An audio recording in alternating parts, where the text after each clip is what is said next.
Ladies and gentlemen, delighted that you're here for this session. I know our distinguished guests have already been introduced, but just to refresh, Emmanuel is the Vice President of Sustainability based in Paris for Saint-Gobain. Ana Claudia, who's originally from Brazil but now based in Nairobi, is Executive Director and also Under Secretary General for Habitat for the United Nations. James Fletcher is here. James is also he's the climate envoy for CARICOM. So we've got three very distinguished people who hopefully we can draw out this afternoon about the impact of climate change on real people in real places. And it's been really interesting this morning so far, because I was able to tell people I'm from Australia originally, and what we've seen in Australia is that there was climate wars going on for 20 years politically between those who were advocating for climate action and those who were actually fighting climate action, often under the influence very strongly of the fossil fuel industry. And it's interesting, at the last election, which was in May this year, the business community and then the public in their voted overwhelmingly for more climate action. Why? Given the controversial nature of what had been going on for 20 years, I think number one, business wanted certainty, and two, that the people's real life experience of climate change had finally matched the warnings of the climate scientists. So an area of a flood, an area underwater the size of France, massive bushfires, the worst we've ever seen in Australia, a nation known for its bushfires, but also a whole range of other climate events, algal blooms in the ocean, mass destruction of fish, the same also in major rivers. And so people are saying, hang on a minute, this is real and it's affecting real people at their place of home, some areas uninsurable. So I thought we would start out with a few questions to our distinguished panel about how that no one is safe, no matter where they are in the world these days. We're all on the front line of the climate crisis one way or another. And the impacts of climate change are being felt most acutely at the local level, in homes, businesses and communities. And it's here that resilience really matters. So I thought I would kick off with a question to Ana Claudia. Today we're sort of unpacking how we can keep climate action people-centered. Often we talk over people. People say we're either evangelists or we talk in scientific terms. But how can we keep climate action people-centered and help communities stay resilient to the shocks of escalating climate? So we'll be wanting to explore what's needed from policy, from government, in terms of finance, and also business action to make sure that the action on the ground actually protects lives, livelihoods, and places. So, Ana Claudia, you spent years working with cities worldwide where climate shocks aren't abstract. They're not something that's way off in the future, as bad as it might be. They're right at people's doorstep and right now. What lessons from those communities and the experiences that you've seen do you think the rest of the world should be paying closer attention to 25 years away from reaching net zero? Thank you very much, Mike. Yeah, indeed. I think there is one important angle, between climate change and urbanization that we have to really understand, right? And this angle is people who is suffering most, basically the ones who are living in the most vulnerable territories. And it's not a coincidence that we are facing a global housing crisis. And we have many people living in conditions that are not the adequate ones talking about 3 billion more or less, right? And a large number of people also living in extreme vulnerable situations. Talking about informal settlements, we have 1 billion, more than 1 billion living in informal settlements. So these are areas that are not typically recognized by the cities. They're outside of the urban plans, that haven't been receiving, the amount of investments needed to improve resilience and to improve infrastructure and at the end of the day, quality of life. So I think we have to look at urbanization and see the different features of urbanization right now, recognizing the most vulnerable territories, and then looking at the future. So what's happening now? Today we have about 50% of the population of the world living in cities. In 2050, we're gonna have about 70% of the population of the world living in cities. The major part of this growth is gonna happen in Africa and Southeast Asia. And we're talking about 2 billion people. If we look at Africa, for example, on average, half of the population living in cities, they live in informal settlements. And so we're talking about cities that are going to receive about 1 billion in the future, and are already facing major infrastructure gaps. So for me, the big challenge and lesson number one is to really understand these territories, embed these territories in the planning processes, and put priority there, and engaging with communities. The practices that we have out there are several in terms of addressing heat, flooding, and everything else, but the processes and the prioritization is what will make the difference. Are there any particular areas where you've seen outstanding action that's really impressed you that could be an exemplar for other areas? Well, I do think many cities were able to map and recognize these vulnerable communities, embed them into the urban plans, and work on transformation, working with the communities. Here, governance, and when I speak about process, I speak about participation, and I speak about governance. So having the ability of working with communities, and here the local action is critical for climate change.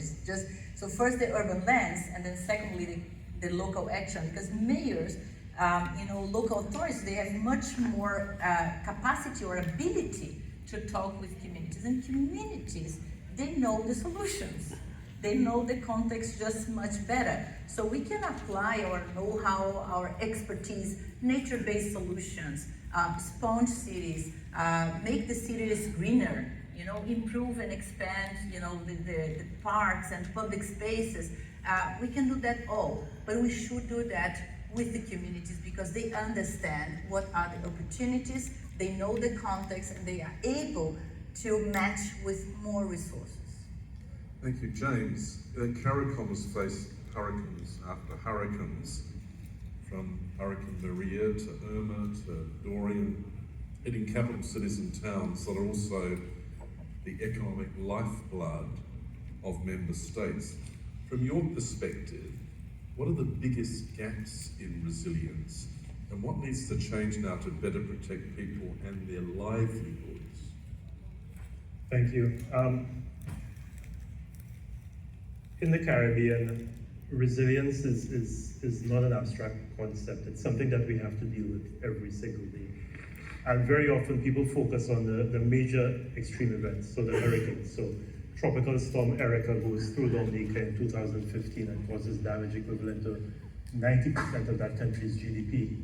And whilst that country is trying to recover from Tropical Storm Erica, a storm that devastated the entire community to the point where the government had to move people out. So you talk about climate migration, that's already happening within countries.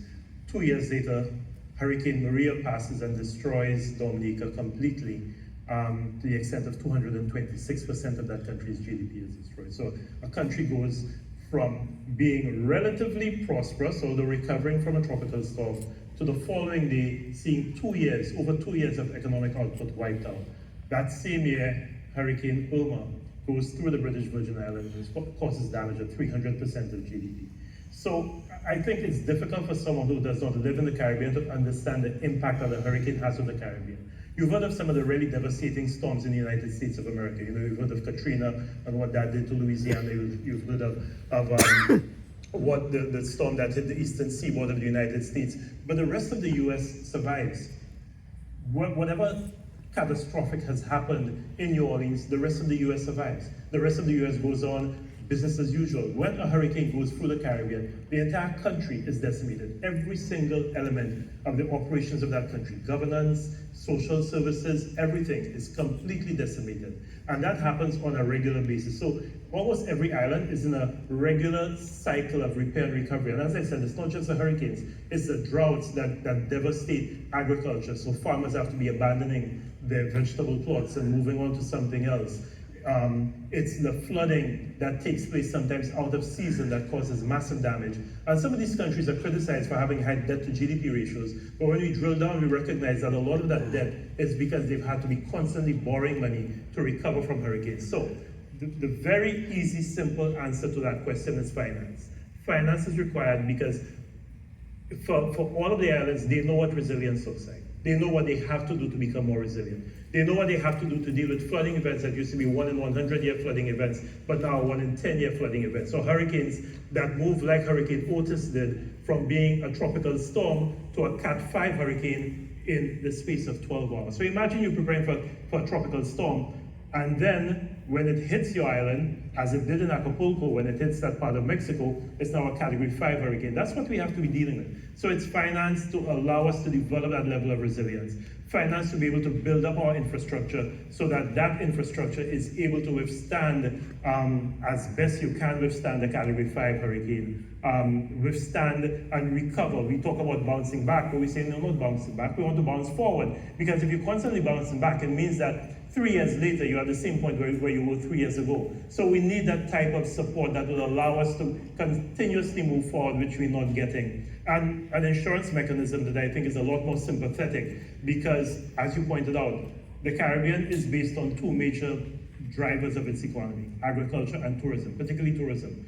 There are very few investors that will want to come to invest in the Caribbean if every year you have storms decimating infrastructure, tourism infrastructure in the Caribbean. So for us, it's finance that is at a scale that we can access, not at the scale that we have right now, where you have $300 billion allocated for supposedly allocated for adaptation, but the UNEP gap report has shown that what is required is more like $400 billion every year. Or loss and damage, where we have $750 million pledged, but what has been identified as being the ask is more like $400 billion annually. Those are the types of gaps we're looking at. And then the difficulty in asking small island developing states that have limited capacity to run through hoops to access that money, so that by the time they access the money, the problem that they're trying to deal with has magnified threefold and fourfold. So it's finance, and it's access to finance, and the scale of that finance. I think those are the big issues.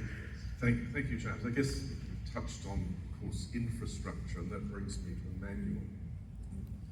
Saint-Gobain shapes the spaces where people live and work. You're a huge organisation internationally. When you're thinking about resilience, how do you design solutions that work for such different needs across incredibly varying regions? I mean, often getting intelligent investment in design is half, apart from finance. How do you do that? Okay, thanks, Mike. Let me just give a few words about Saint-Gobain. Saint-Gobain is a 50 billion euro company. We are celebrating this year our 360th anniversary. We operate in more than 70 countries, 170,000 people. We have a purpose that is making the world a better home. And actually not only for resilience, but generally speaking, when you are talking about building and construction, those markets are by essence very local. Construction habits are very different from place to place. It's why Saint-Gobain has decided, already since a number of years, to adopt a multi-local organization. In all the countries where we operate, a country CEO, and in most of the cases it's a native from the country, is overseeing all the businesses of Saint-Gobain that they are serving building and construction. And he has the responsibility really to understand what are the needs, in depth, working closely with the customers, with all the stakeholders to identify what are the relevant developments related to the needs of the countries. And for example, we have now 5 major research centers located in France, located in US, located in Brazil, located in India, located in China, really to address the different needs, the different geographies, the different climates all across the globe, and being able, relying on the group resources. Nevertheless, we are a big corporation, so we have best practices, we have solutions that are being developed elsewhere, not to reinvent the wheel, but to use that strength to understand what needs to be done locally. Okay, that's interesting. And Claudia, getting money to flow, that's been raised, to flow where it's needed. The resilience and climate action in cities is never simple. I've been involved in FAO and the World Food Programme and other organisations. Often there's too many players, there's too many completely different timelines, there's bureaucracy. So in your experience, what's actually worked to get resources moving quickly to the places most in need? Well, there are several factors, right? I mentioned the urbanization and the local action before. Just this year at the UN conference Finance for Development in Seville, we discussed, and it was recognized on the outcome document, the relevance of subnational finance, right? The other aspect is how can we have more resources to fund urban infrastructure? And my take is that, of course, there is the international resources are there, and we have to tap into those, and there's still a room to amplify or to increase the international finance available towards urban. But there's an expertise related to that, right? So for example, parts of these resources, they flow through the IFIs. This means that the IFIs, they need to expand their urban portfolio. So this is one challenge. The other aspect is that we lack capacity for projects, and also projects that leads to systemic change. So even if we are able to tap into these resources and amplify, part of the challenge relays on the capacity to elaborate these projects around the world, especially if we talk about climate action. The good news, I believe, is that what we also observed in this conference, and I've been observing throughout our work in Habitat, is that more and more governments, but also cities, they are progressing in terms of leveraging domestic finance, because this is where actually systemic change can be founded, right? If we have the long perspective. So we see today cities that have been able to improve their revenues based on land, right? We see governments like, for example, Kenya, where I am based, they have leveraged domestic resources to fund housing, right? So, and then Latin America, Brazil, Mexico, all their large-scale informal settlements, urban, they are funded domestically, right? So these are the good news. So we are finding ways to localize the finance, let's say so, because in terms of promoting change. But I would say that the major challenge is not the finance itself. I would slightly disagree with you, but it's more, and I agree with Professor Mariana Mazzucato, she has been promoting this thesis, is the what and the how. Yeah. Because we need to agree on the priorities, and I mentioned before the most vulnerable, right, as a priority. We have to agree on the priorities, and we have to go with that as a society throughout several years. And we have to create the capacities, from the procurement to project design and so on, so that cities, so that governments and communities are able to leverage the finance.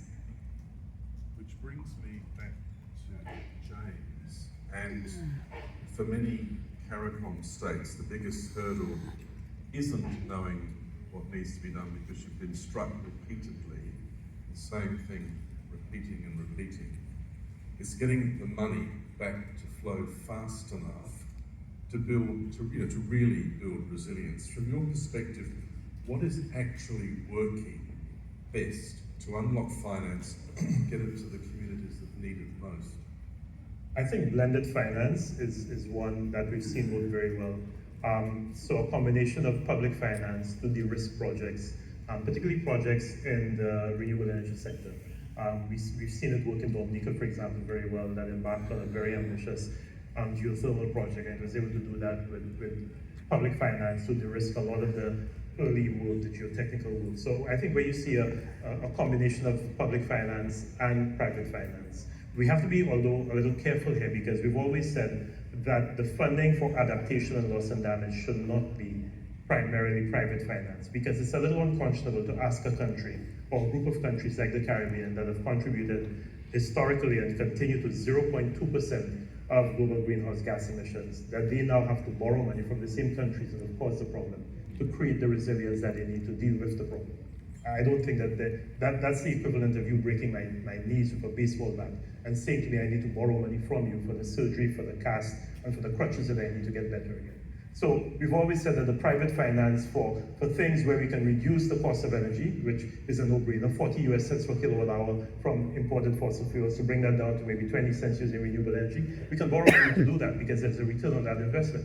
We can't borrow money, and we should not be asked to borrow money to put in sea defenses and to improve the resilience of our infrastructure for a problem that we did not cause. So blended finance, I think, is one that is good. We've seen with insurance, the Caribbean Catastrophe Risk Insurance Facility, which has worked very well. It's a parametric insurance, and it pays out to countries once there's a hurricane and you've established what the damage is. You don't have to go in and do individual assessments. The problem with CRIF, though, as we call it, the acronym, is that it's a little limited in its scope. So maybe more financing, again, coming through the loss and damage fund for responding to loss and damage, so it can increase the range of its impact. So things like wave action that will damage the boats of fishers.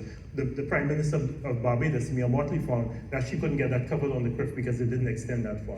So I think using facilities that are already there, and also helping to build resilience at the national, at the community level is so important, with community-based solutions, things like strengthening ecosystems, because our ecosystems are really what will provide us with that buffer, be they coral reefs or mangroves or forests. So support that gets directly to the communities. And sometimes the financial support gets a little bit too concentrated and stuck at the government level and does not go down to the bottom. So how we get that money to flow so that the communities that need to build the resilience can actually do the resilience and do it themselves, I think is some of the things that we can look at. I think that's a really good point, because the same Pacific Islands, which I'm a bit closer to, I mean, natural solutions as well as kind of built resilience is part of the equation. I think that's a very good point. Manuel, resilient buildings often don't show their value on a balance sheet until the disaster occurs. So how do you approach making the case for investing in sustainable, resilient construction sort of today? It's clearly a difficulty, even though we start in many places to see a kind of green premium. If I take an example here in the US, based on a survey done by the US Green Building Council, 11% of higher office rent for LEED building compared to non-LEED buildings. 25% higher sales price for LEED building compared to non-LEED building. And sustainable buildings are resilient buildings. We are also, Saint-Gobain, we are performing a yearly barometer, interviewing thousands of stakeholders in more than 20 countries to understand their perception of sustainability in construction. And what you mentioned is clearly highlighted as being a difficulty. And actually, we will convey this week here in New York a workshop in the frame of what we call a sustainable construction talk to address this issue in particular. But what I can see as being more recent development is the question of the insurability of the buildings. That's particularly here the case in the US, where you have many places where, because of risk of flooding, because of risk of fire, you more recently in California, buildings cannot be insured anymore, or can only be insured if there are specific technical solutions that are being used. For example, against hail, we have developed roofing shingles that are resistant against hail, and it's starting to become mandatory from insurance company to provide the insurance, or fireproof materials in California. Same is happening in Australia and Queensland. People either can't afford to insure their homes because of either bushfires or floods, and sometimes those floods have come every year, or basically the insurance companies won't insure them. So I think this is an increasing crisis that's building every year. We've got a final round of questions because I've just been told to please wrap up. So just very quickly, a final message rather than questions that I've been given from each of you about where we should be heading. So Anna Claudia? The point is, we have the solutions there. I mean, Yeah. technology, the expertise, the know-how is out there. We have plenty, many projects that have proven to be sustainable and to improve resilience in some neighborhoods and cities and so on. But we have to go at the root causes and structural issues. So how we plan our cities, recognizing that the land has not only an economic function, but also a social and ecological function. And we are here in a very compact city, but urban sprawl is there, and is making our cities, prone and more vulnerable. Looking at what you just said, the sustainability. So this triangle, sustainability, accessibility, and affordability, still requires a lot of research. So we need to improve, the body of research and understand the structural issues and go for that. It's only systemic change that will help us to, consolidate and maximize the solutions that we already have out there. James, final message from you. So in addition to everything I've said about finance, I think there are a few things that we have to do ourselves. So we have to mainstream adaptation into all sectors.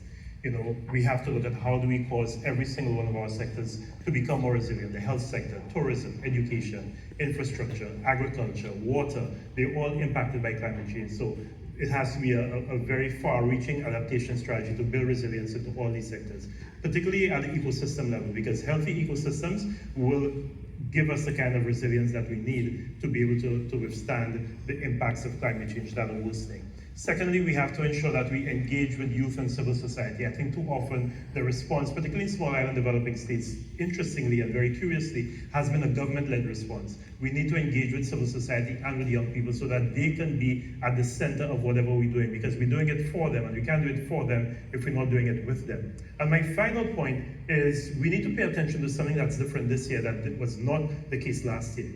There have been three very important rulings, legal rulings, one by the International Tribunal on the Law of the Sea, one by the Inter-American Court of Human Rights, and recently the International Court of Justice. And all three of these rulings, particularly the last one, have said that NDCs, nationally determined contributions, what countries do to reduce their emissions of greenhouse gases, it's no longer just a moral responsibility, it is a legal responsibility. Countries have a legal responsibility to use the best available science to ensure that their actions on climate are aligned with a 1.5 degrees Celsius pathway. And I think that's extremely important because we now, in addition to the work that is taking place at the scientific level, we now have a legal arm to fall on. And the same way, and I've been saying this for a while now, and I'm happy that it's coming to fruition, the same way in 1998 you had the Tobacco Master Settlement Agreement that changed the whole way in which the tobacco industry operated and stopped denying the science that cigarette smoking was causing cancer. We now have the basis for jurisprudence that will allow us to call these huge emitters to task, take them to task and make them do what they are supposed to do. So I think you will find how we use those rulings and how we build a jurisprudence that will allow particularly civil society to get a lot more engaged is going to be extremely important moving forward. Emmanuel, just briefly, final wrap from you. Final wrap, I want to retain the title of this session, putting people at the center of action. I agree with you, we have all the technical solutions, but if we're not able to answer to the needs of the people, we will not be able to bring sustainability and resilience at scale. Brilliant finish. I would like everyone to thank our panelists.